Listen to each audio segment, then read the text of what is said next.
ازيكم عاملين ايه؟ يا رب دايما تكونوا بخير. النهارده فيديو جديد وحصة جديدة، ويلا بينا نشوف التحليل الصوتي للكلمات، ايه الدنيا فيه وازاي نحلل كلمة صوتيا.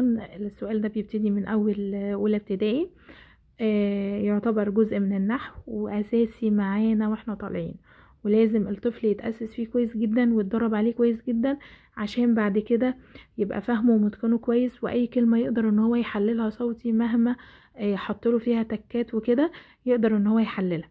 التحليل الصوتي سهل جدا بس محتاج تركيز، ومحتاج انك كمامي تفهميه عشان تقدري انك انت تشرحيه لابنك بطريقة سهلة. تمام. يلا بينا نشوف ايه هو التحليل الصوتي. التحليل الصوتي ان انا احلل الكلمة صوتيا، يعني الحرف بصوته احطه في البيت بتاعه. طبعا في حاجات معينة كده هنأكد عليها، وفي حاجات معينة سهلة جدا زي الفتحة والضمة والكسرة. تمام. يلا تعالوا نشوف كده ايه هو التحليل الصوتي. التحليل الصوتي ان هو يجيب لي كلمة بالشكل ده زي كلمة أكلا. أكلا. تمام. ويقول لي حللها لي، حللي الكلمة دي صوتيا. يعني هحط كل حرف في بيته. بمعنى ايه يا مس؟ بمعنى كالتالي. بصوا خلينا نتفق اتفاق. الكلمة بدال فيها فتحة او كسرة او ضمة، هيتحط كل حاجة من دول بتتحط في بيتها عادي. بمعنى ايه؟ يعني لو الحرف عليه فتحة بيتحط في بيت لوحده. طب ينفع احط حرف عليه فتحة مع حرف عليه كسرة؟ لا طبعا ما ينفعش. يبقى الفتحة لها بيت، والكسرة لها بيت، والضمة لها بيت. لو الكلمة اللي فيها التلات تشكيل اللي انا بقول عليهم دول، الحرف عليه فتحة وحرف عليه كسرة وحرف عليه ضمة، كل حرف هيتحط بحركته في بيته، ما ينفعش يتحط مع حرف تاني. طب امتى احط معاه حرف تاني؟ هقول لكم الحالات اللي يتدخل فيها حرف تاني في البيت بتاع الفتحة او الضمة او الكسرة. تعالوا نشوف اول حاجة. المثال ده سهل جدا، اللي هي كلمة اكلا. اكلا. طيب اكلا دي هعملها ازاي؟ الالف عندي عليها ايه؟ عليها فتحة، يبقى هحط الالف. احنا قلنا فتحة ضمة كسرة بتتحط في بيت لوحدها. ابص على الحرف اللي بعده، عليه ايه؟ الكاف، عليه فتحة. هروح قافل البيت بالشكل ده، شرطة مايلة. شرطة مايلة بالشكل ده اسمها، اما اجي اشرح لطفلي او للطالب اللي انا بشرح له هقول له اقفل البيت بالشكل ده. تمام. طيب ابص على الحرف اللي بعده، اسم حرف ايه؟ الكاف، عليه ايه؟ فتحة. جاي عامل ازاي؟ جاي بنفس الشكل ده، هكتبه زي ما جه. مدد ايده منين؟ مدد ايده من هنا. طب مدد ايده من هنا؟ لا، اكتبه زي ما جه واحط عليه ايه؟ احنا عرفنا ان الفتحة او الضمة او الكسرة بيتحط في بيت لوحده الا في حالات معينة. هبص دلوقتي الحرف اللي بعده ايه؟ اللام، عليه ايه؟ فتحة. لا، ده الفتحة دي بتحتاج بيت لوحدها، يبقى اقفل البيت على دي. تمام. وابتدي ان انا احط ايه؟ اللام. جايه مد ايديها منين؟ مد ايديها من هنا. تمام. عشان كده كنا بنأكد ان الطفل لازم يعرف اشكال الحروف في اول الكلمة ووسط الكلمة واخر الكلمة. عليها ايه؟ عليها فتحة. طب اقفل البيت؟ لا، اخر حرف ما بيتقفلش عليه البيت. اخر حرف ما بيتقفلش عليه البيت. انا كده حللت الكلمة دي صوتي. حللت الكلمة دي ايه؟ صوتي. طب حللتها ازاي؟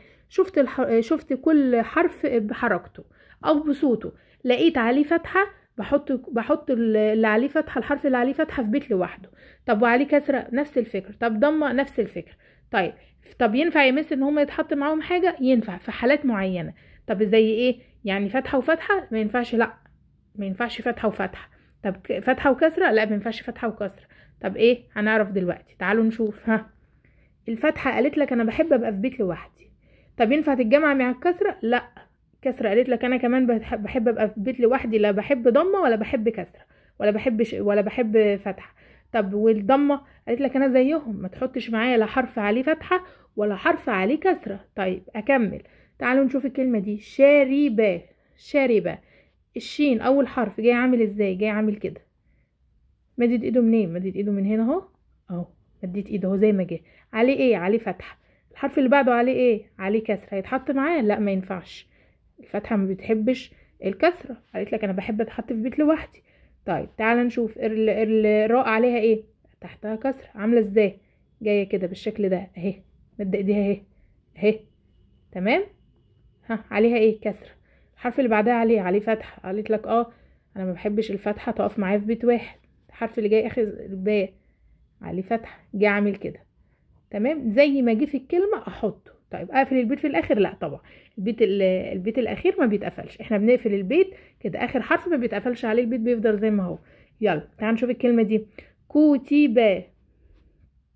اول حرف ايه؟ كاف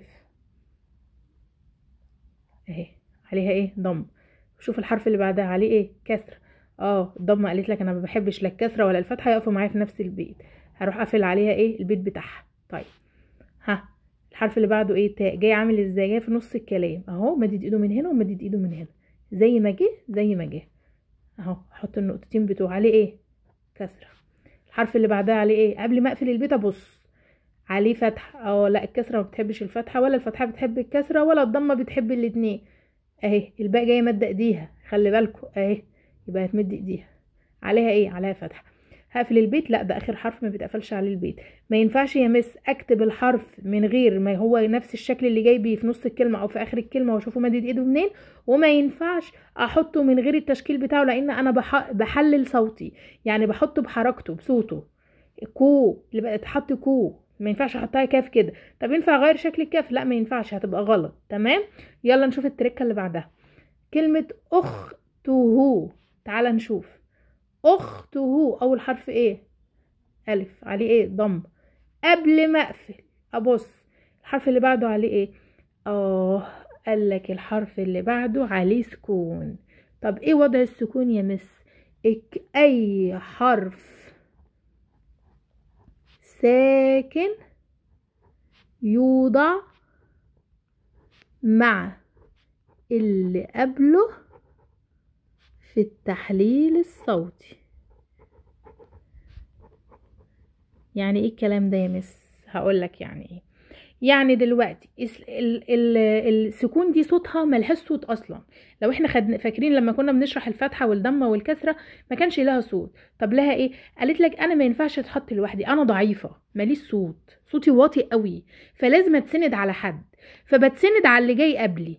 طب ينفع على اللي بعدها؟ لا، على اللي قبلها. بصوا كده، فبندمج الصوتين مع بعض. تمام.